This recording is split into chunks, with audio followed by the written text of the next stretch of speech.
wanted to get my beard shaved on stage. That happened, right? I wanted to be on Jamil's podcast To the Moon. That happened. I wanted to speak at the next Mastermind.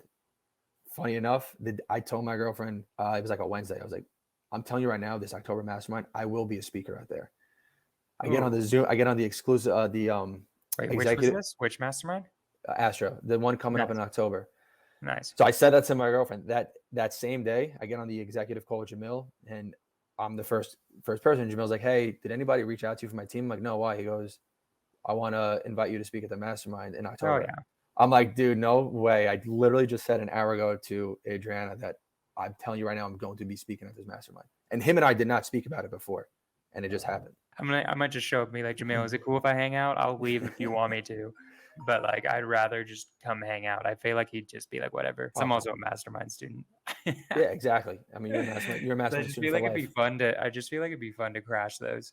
I might crash Paces. I might crash Jamil's. It would just be kind of funny. Yeah, definitely go to the sound bath again. The sound bath thing was wild. Yeah, the sound bath that he does every single time is awesome. I was like, what the? And it's an hour, and she said we're done, and I thought it was like 2 minutes.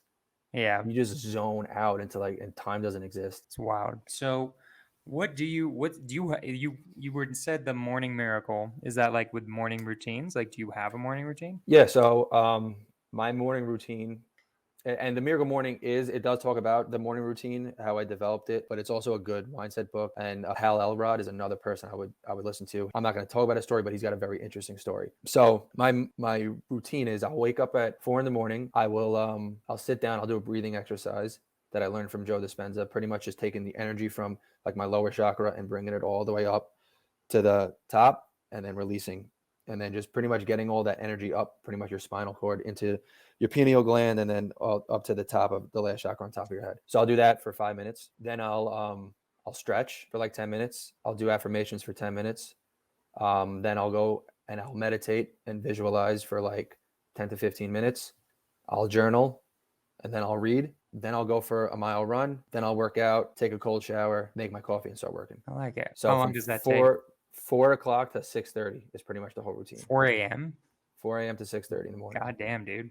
The cold shower though, it wakes you right up right after. So 6:30 is when you start working. Pretty much. And then when do you stop working? Pretty much till my girlfriend tells me to stop working. So it's usually around like 7:30, 8 to 9 o'clock at night. God damn, dude. Yeah. You work harder than me. I go 9 to 9 usually with an hour. I do need to see. That's the one thing I do need to work on, because I'm not recommending people do that. There's no like, you need some time to yourself. When I obsess over something, I really obsess over it. It's just I try to get as much done as I could in a day, and the next thing I know, it's like 8:40, 9 o'clock, and I'm like, I should probably stop, because I do got to go to bed by like 9:30 to wake up at 4 anyway. Yeah, to wake up that early, like damn, dude. So I try to take a lunch break, but I'll take like an hour, and every now and then I'll try. But I do need to work. That is something I really need to work on, is giving myself more time in the day to hang out with Adriana and to just like get outside. Dude, there'll be a week I don't even leave my apartment. Like I haven't seen sun in like a week sometimes. So it's not a good thing. It's not a good thing. I got you. Yeah, I mean, I'm kind of the same way. Like everything, what I do is, this is like important. This is like something I'd recommend, in my opinion. It's like, do you take a day off ever? Sounds like you don't. If I have something planned, it'll be on the weekend. But I'll usually, again, I'll wake up like 6. If I have something going, I'll wake up from 6 and I'll work from 6 to like 10, and then I'll take the rest of the day off. This is something that I started doing, and it actually increased my productivity a lot. It's something I'm recommending to people. Some people like, do you know Sam Singh? Yeah. He's a sub-2 guy. He's like constantly being like, I work every Sunday. Screw you, Jonah. Like, more or less. Right. And I'm just like, all right, bro, whatever, dude. Like, works for you. But I feel like there's something with taking off a day. I think this is like, I'm not religious at all, but I think there is some wisdom like from that, like having a Sabbath of a sort that just makes it way better if you have like one day off, and then just absolutely crush it every single other day. But I definitely feel you on the not getting out of the apartment. I feel like my apartment is just my entire environment most of the time. Like, I've been in Colorado for 2 weeks, and probably I went camping once, and then other than that, I've just been inside here. And I went on a few runs, but that's it. Yeah, I would just walk outside and throw out my garbage, and that'd literally be it, or go pick up food. But no, the day off, I think last week I went to my friend's bachelor party, so I had like one day off because Sunday morning I took off. I worked Friday, Saturday morning, but like that one day I felt a little guilty, but I also felt really good the next day because Yeah. you give yourself a mental break. What you do is, because it's useless if you feel guilty while you're taking your day off. You gotta be like, no. My work is to take the day off. I like Some that. of my employees literally work on like longer than I tell them to. I'm like, stop it. Yeah. Don't do that. No, you definitely. I'm gonna start implementing this Sunday, and I'm gonna see Right. how that goes. I'm gonna give Try that it. for a Try full it out. month. I'm It's gonna just my not work on a advice. Sunday. Like also like, or just be like Samsung or Pace or whatever and just never stop working. Like certain people are like that, where like they just actually like can do that. Yeah. I just think normal human beings shouldn't do that. Yeah. I No, feel like Jamil does something. I bet does stuff like that. If I had to ask him, I could see I him don't think not he starts working. working until 10 or something like that, 10 or 11 I could see that. nowadays. Yeah, Yeah, and I could also use Sunday to like organize like it helps to stuff order. outside of my That's business. You know what I also mean? Like my true. Like life. it's like a life day too. Exactly. Because I Like got it's the day where it's like, okay, now I need to deal with like personal stuff. Like yeah, I let's got a clean the stack of stuff, house, papers I have to look through to shred. And like get the and they just keep groceries piling done. up. Exactly. Yeah, like I'm instead gonna of start like doing that. more. Because then it'll once you pretty much like it's like a bedroom, right? Like my bed is super clean, which is my business, but everything around it is clothes everywhere else, you know? So that's like the rest of my life. So I should take Sunday to clean my room because I'm doing Monday through Saturday, making my Literally bed. and figuratively. Yeah, exactly. Laundry day too. I love it. So so let's go through like your daily schedule. So we did your morning routine, which was cool. So 6:30, like what do you start doing work wise? Yeah, so 6:30. If it's the beginning of the week, what I'm gonna be doing is I'll go through like Privy or Zillow or pretty much anywhere because I get emails from Zillow on my top 10 properties for the day based on my previous likes. And I'll always like my subject property. So my distressed dated property, I'll like that. So Zillow knows which properties I like to look for. So every morning I'll get 10 dated properties that were newly listed. But I'll go through Privy and I'll pretty much just do my search. I'll look for my properties. And let's say I'll get like 60 addresses. I'll then go and I'll get the agent's cell phone number on all of those addresses and then upload that into my CRM. And if I'm done, I still have some time. If I have any leftover comps, I'll comp those. If not, I'll clear out all my emails.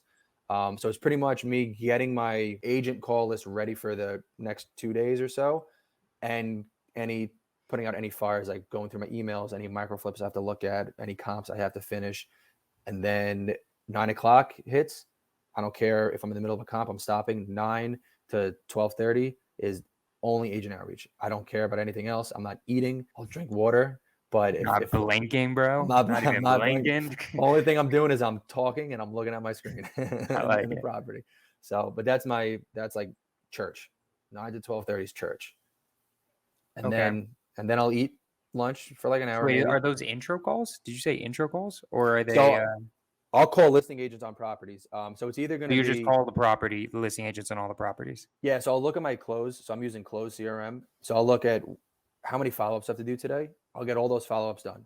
So sometimes also in the morning, what I'll do is I could schedule texts. So if I just have to text an agent that I'm following up with, like, hey, you know, hey, hope all is well. Just wanted to see if you had any data or distressed properties I could take a look at right now. Thanks, and have a great week. And then I'll schedule that for 9, and I'll do that for any of those that I need to do. Then the ones I need to call on a property or ones that I've called before and they didn't answer me, those I'll leave on the docket and I'll call those first, and then I'll call the new listing agent. Gotcha. And then what's your goal here? Like, are these properties you think could be deals? Yeah. Like, or are they okay? What are you going for? Ones that are just listed, ones that are older? I'm going for anything listed over 35 days. And in Florida, I'm looking for preferably for no wood frames or crawl spaces. So I'm looking for block or slab foundations. So because buyers are super picky when it comes to wood frames. And also it's not desirable in Florida, with the termites, hurricane, humidity. Like wood frame and crawl spaces are very undesirable unless it's in like a historical area. But that's just Mm. specific to my market. So I'm Right. only looking for 35 plus days on market. That is a block or slab foundation under $400,000. Okay. Cool. So 9 to 12, you're calling on properties, and then lunch, and then what's after that? So after that, I'll see how many people I've spoken to. If I haven't spoken to 25 or more agents, I'm going to continue calling until I hit at least 30. Then I'll see every agent I spoke to. I'll take that address, or if they give me any more, because I always end the call, every agent call I end with, all right, perfect. I'll take a look at this property. And is there also anything else you have in similar or worse condition I could take a look at in the meantime too? And so I'll take any address they give me, I'll throw it on a Word document. So it's like a deal accumulator, right? So after I hit that 25 or 30, I will then go on my deal accumulator, see how many addresses are there. If I have over 10, I'll start comping those. And then I'll either see if I have to offer on them or if the price check Do the you have agent. any VAs right now? No. Okay. Yeah, you need some VAs. I feel That's like you're why at the that's why point, I'm going to like 9 o'clock. yeah. You need some VAs. That's the next step for your business for sure. I feel like you're probably ready to scale a little bit, but I like it. It's cool. So do you consider yourself a visionary or an integrator? It seems like you got like some stuff going on. Like you have a good system. I would say a little bit of both. I would say I'm more of a visionary than an integrator, Yeah. which is again why Mahmoud's a visionary as well, but he's also 100% more of an integrator than I am. Yeah. So that's why I also wanted to partner with him, because I have the vision. I see what I want to do.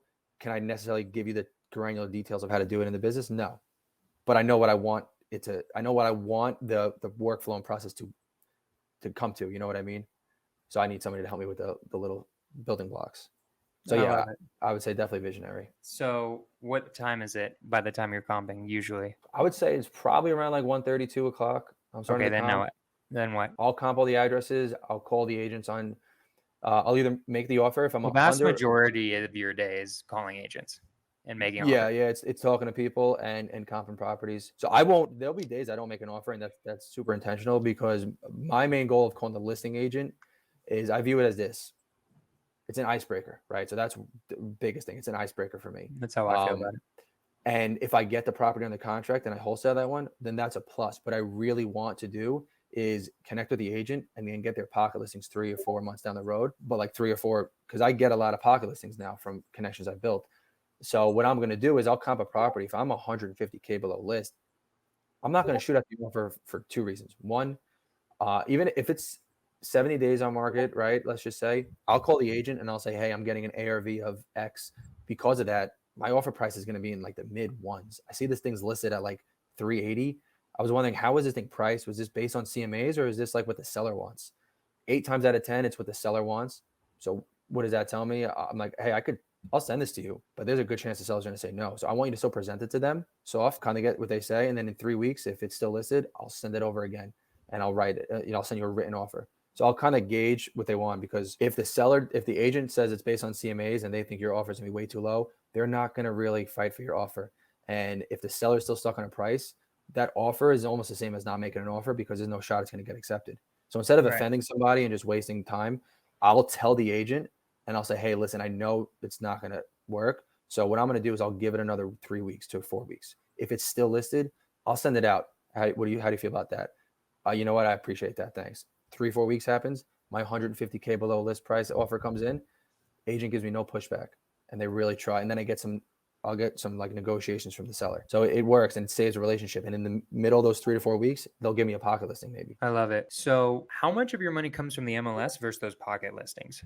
Have you been tracking that at all? It's okay if you haven't. Yeah. So the 4 deals that got done in August, I think 1 was a pocket listing, 3 were MLS deals. Okay, nice. Yeah. Cool. I did lock up 11. I locked up 11 contracts in August alone. I had like a 7% acceptance rate on my offer, which is solid, but I only disposed 1 out of those 11. So the problem is my offer was a little too high. I didn't adjust for the market shift, and some of those were wood frames, and that's when I really found out wood frames suck. That's still a win. It's You know what I cool. mean? I mean, how long did you start in this market, in the new market? 2 months. Yeah, like you have no idea what you're doing yet. That's I okay. had nothing. Yeah, exactly. That's So cool. what were you saying about yours? I'm the exact opposite. Okay. I'm like 80% off market, 20% on market, but I have a very different strategy than you also. Is I don't even hit up the MLS. I don't look at the MLS. Like what I do is I just get every single agent's number and I follow up with all the agents and try to hit it before it even gets on the MLS. I'm going to add MLS soon. I need to revamp my systems a bit in order for that to work, but I'm going to eventually get back or try out the MLS. Just the issue is like my goals, I am at where I want to be with my wholesaling, which is just, I'm not like by next month, I'm aiming in the next 2 months to have a deal fully happen without my intervention whatsoever. That's my goal, right? That'll Like be sweet.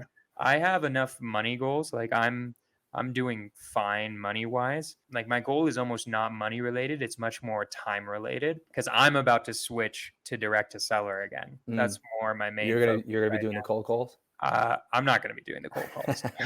I'm not doing cold calls anymore. I'm for sure hiring like Start Virtual or something to do the cold Yeah. calls. And I'll hire a lead manager. I used to do direct to seller. Like I've closed direct to seller deals before, but I really want to start owning properties, especially here in Colorado. That's like the plan. So it's Start buying deals from Michelle. yeah, because I got enough money from my wholesaling where I can start buying stuff. Astro people, the issue is it's never creative. Like I want to buy creative deals. I don't really want to. I don't like flipping. I don't like the idea of flipping. I flipped a house and I'm Same. like, this is annoying. Yeah, I'm not. This is way more annoying than wholesaling. That's a one exit strategy. I don't think I'll ever really do. I have no desire to flip. You'll probably eventually do it. Like my plan, just since we're on the subject, is my plan is I'm waiting for the economy to crash and then all the good contractors have no work, and then I'll get into it because then I'll actually be chilling with a contractor who knows what he's doing instead of like hunting for ones that have nothing going on. And they have nothing going on for a reason. Yeah, well, yeah, exactly. Like they're probably terrible, which is annoying. So, okay, I love it. I love how like I forgot how new you are too. Like for some reason, like in my head, you had been doing it for longer, but I kind of forgot. Like you're pretty crushing it for the fact that you just started. The next part for you is hiring, which will be cool. Have you read The Who Method yet? No. You should read that book. It saved me in my list. That's a hiring book. It's the best hiring book I think created on earth. The Who Method. It's like it just teaches you how to hire people. I have the book and I have it bookmarked in certain places, and I like bring it out for interviews. Do you take notes on books like when you read? Like Not highlighting usually. stuff. Sometimes. I've never done that. I've heard people doing that, and like I was like, should I be doing this? Or it helps with like processing it, but also it depends on the book, I think. Yeah, I think the good stuff sticks out. This one's not, I didn't write notes. I just bookmarked certain places where I'm like, I need to go back to this when I'm interviewing somebody. Trust me, it's going to save you so much goddamn money. I haven't needed to fire anybody yet because I follow it like step by step. And I definitely would have like, you learn, like I've got a really good filtering system for hiring people now. I probably say out of the resumes that come in, probably 90 to 95%. I'm like, I'm just not even interviewing this person. Because I can already tell they're idiots. I probably should have read that book like 2 weeks ago. Did you already start hiring? We filled the spots. Me and Mood and I, we went through the applications. Then we had 20 applications, I think, something like that. And I would say less than half, like maybe 40%, we brought onto an interview, and then we hired 3 people. Yeah, and don't worry about it. Like also, I mean, that's good to know for the people future. Have quit. Like I'm not perfect. Like people have quit. Like I've had 2 people quit because they were like, I hate this job. And I'm like, all right, fair enough. Fair enough. It's not for you. Hate this you know, like certain, like people like just sometimes don't connect with the job anyways. I'm still ruining the day I have to fire somebody. So far, everybody's doing really good in the company. So it's fine right now. I'm going to rue that day. That's going to suck.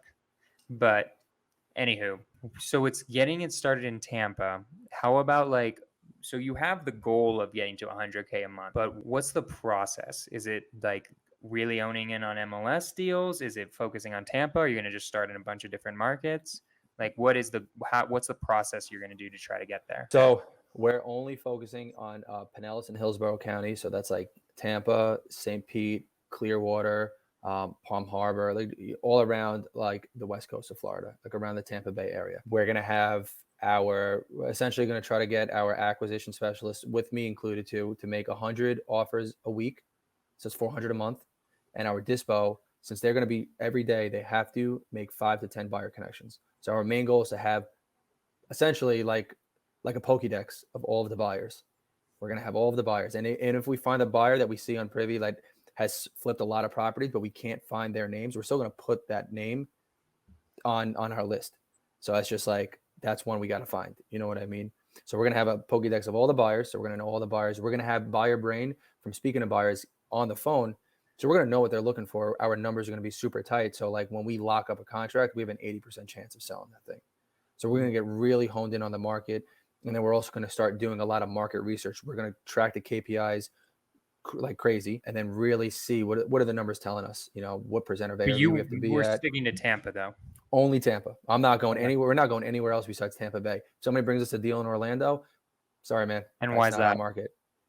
Because we want to get super hyper You want to focused focus. on one market because we have that goal, right? So we know the path we have to take. If we start straying a little bit away from the path, well, then we're not going to meet It's that so goal. smart, dude. Like, I mean, there are certain people who can do it. Like Curtis can freaking do it because he's he's, like, I don't know he's an what animal, dude. that guy's an ant. Like, I don't. That guy's on a whole different level. He Whole also, I different think, level. does like, I mean, I don't know if it was coding or like systems engineering or something like I that. wouldn't be surprised. Something like that for like 40 years. So that's why he's able to like just crush it that way. Yeah, he's a Other savage. than him, I don't know anybody else who's able to do it in a way where they're able to like without focusing. Like a little bit about my story is I joined Jamil's group, got a deal, made 10K, immediately spent it on Pace's group.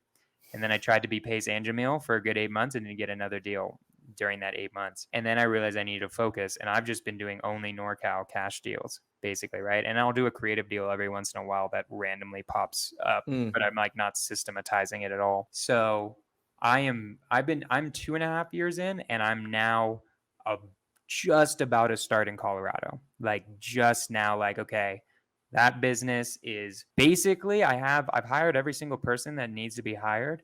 It's just that they all need to know what they're doing now. Right. Technically, I actually should hire one more disposition specialist. I've been just all the applicants have been kind of garbage recently. So I'm just like, this is annoying. Are you dispoing yourself too? No, now I have different definitions. Disposition specialist to me just means someone who finds buyers. I just hired a disposition manager who actually Gotcha. makes the connections and stuff. Gotcha. Okay. She is part of sub 2, so I'm having her do week 6 right now of that. Oh, perfect.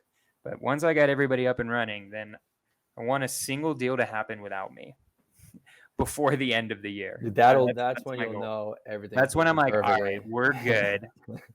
This can happen without me. I'm still going to be there. Like, obviously, management, I got to Right. set expectations and make sure people are actually doing their jobs. That's my goals, anyways. But I love your guys' goals. It's cool. So, okay, we are at the end of the hour. It's usually just 1 hour. So, I want to say, like, if you could go back to, was it just 3 months ago? What, when I quit my job? Let's go. Let's not do that. Let's go back. You said January 1st was the day you took first action. 24th. 24th, January 24th. If you were to say something to yourself in January 24th that you know now, knowing what you know now, what would it be? You should have joined Nashville 4 years ago. Hasn't been along for that long. It's been around for 3 years. I joined 3 years ago. 6 months in. Yeah, no, I mean, I would tell myself just to do everything I did, make all the mistakes I made, and like the path I went down, like it wound up working out, like, yeah, do I wish I got in earlier? Of course, but was I supposed to get in earlier? No, I'm where I am. I'm where I'm supposed to be. And when I started when I was supposed to start. I'm glad I did everything I did beforehand. So I would just tell myself, honestly, just either start in Florida earlier or don't Where were change you doing anything. it before? New Jersey. Okay. And I was Why like, didn't you like New Jersey? it wasn't as active. There was also no Keegley, so I didn't have like a big disc arm I could rely on for like acquisitions. And also, at least from in the beginning of knowing the market, a lot of sales needed like a certificate of occupancy with it. And some counties, even if you're flipping it, it doesn't matter. And some counties could take up to 3 weeks to even review your application. So closing would be slower, and I wanted quicker money. But I'm very happy I switched. But I would go back and tell myself not to do a thing different. Just keep doing what you're doing. Stay strong. And I probably wouldn't have done all the different methods of outreach I did because I tried every single one. But then again, You wouldn't have known. Exactly. So I probably would just tell myself, slap in the back and be like, you're in for a ride, buddy. Enjoy it. Oh, damn. People have been commenting. I didn't even see this. Whoops. Oh. I wasn't paying attention to the comments. I should have been like, what's up? You got a lot of love. Do you see the comments? You got Abdul, Eric, you got Mike Gomes. He's a great guy. Oh, Abdul would be on all my morning Zooms all the time. I love it. Yeah, man. Shout out to those two. So what do you want to leave the people with? What do you want to plug? What are we doing? How can people reach you if they're doing deals in Tampa? Yeah. So first thing for right now, until that other business gets started, if you have any deals in Tampa, St. Petersburg, or even Orlando right now, you could send them to John, JOHNG, at compound, COMPOUND, acq.com. I clear out my emails, my text messages. I still have like almost 200. Like that. Yep, John G at compoundact.com. Exactly. Okay, so if people want to get in contact with you, it's email? If they want to send me deals, it's email. If they want to get in contact with me, I mean, you could text me. I still have a lot to go through from the Secret Weapon Challenge, but my number is 732-796-4369. Just give me some time to respond. 732-796 what? 4369. Love Just it. give me some time to respond. I will eventually respond to everybody. And then one thing I want to leave everybody with, which I end almost every podcast, every call I do, is you need to have persistence if you want to be successful in anything you want to do. Just know it's not going to come easy. Persistence is the insurance against failure. Napoleon Hill said it. Ooh, I like that one. Fully believe it. Yeah, I really like that quote. If you're persistent, thinking about this, if you're persistent, you never quit, you're going to achieve everything you want to achieve, because one day life's just going to continue testing you, and you show up and you show out every single time, and you come and you still do the thing. One day life's just going to be like, you know what? You did it. And they just open the doors of abundance your way. And then you're just in there. You're just in abundance from now on. So you have to stay persistent. Nothing good's going to come quick and easy. And the only way you stay persistent is if you have a burning desire. If your desire is money, you're not going to stay persistent. If you desire something bigger, like family, your parents, a charity you're going to eventually want to create in the future, you're going to get out of bed every morning at 4 in the morning, and you're going to stay persistent until you achieve your life stream. So I love it, bro. I love it. All right. Any last words? No, man, I just want to appreciate you. Thank you for bringing me on here. Of course, dude. And hopefully I get to see you in October. Yeah, 100%. I'm gonna crash it. I'm just gonna crash randomly in Phoenix because like everybody freaking lives there anyways. I'm glad you don't live in Phoenix. People need to stop living in Phoenix. I'm glad I didn't move to Phoenix. I want to come visit you in Colorado because I want to go snowboarding out there. Come through, dude. I'm not a great skier. I'm an okay skier, but like not really. I'm like mediocre. I've probably skied like 10 times in my life. So like I'm good enough. I'm not bunny slopes. But we'll make it 11. We'll make it 11 when I come out there, 11 or 12. I love it. All right. So I'm gonna leave it at that. Guys, next week we got Miles Barrio. He's a dope guy. I'm not even gonna get into his story. It's like freaking crazy, like what he's been able to overcome and what he's been able to do. Guys, thank you so much for coming on. John, I appreciate you for coming on too. Appreciate all the support. Please, if you enjoyed this, like, comment, and subscribe. I read them all. I comment back. I really notice. If you were trying to support, 100% do that. Share it with your friends if you got like some good advice or like learn something for your business. And next week, I think it's going to be in the morning on Thursday. I don't think it's going to be at 5 p.m. PST because Miles has like children and stuff like that. So like he can't like be up super late, but it'll be sometime in the morning, guys.